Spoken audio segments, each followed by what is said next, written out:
ఓం నమో భగవతే నమః. శ్రీ దుర్గాదేవియే నమో నమః.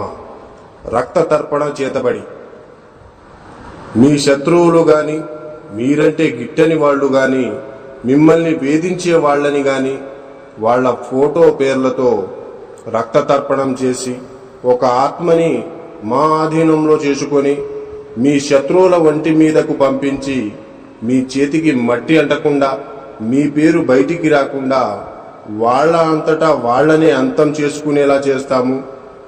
మీ శత్రువు మిమ్మల్ని ఎలా అయితే ఇబ్బంది పెట్టారో వాళ్ళు కూడా ఈ రక్త తర్పణం చేతబడితో నరకయాతన అనుభవించేటట్లు చేస్తాము. మీకు ఎలాంటి సమస్య అయినా సరే, భార్యాభర్తలు విడిపోయినా, ప్రేమికులు విడిపోయిన వాళ్ళని వశీకరణ పూజతో మళ్ళీ కలుసుకునేలా చేస్తాము. జై దుర్గమ్మ శక్తి. మా వీడియోని చూస్తున్న ప్రతి ఒక్కళ్ళు కూడా లైక్ చేసి షేర్ చేయండి. అలాగే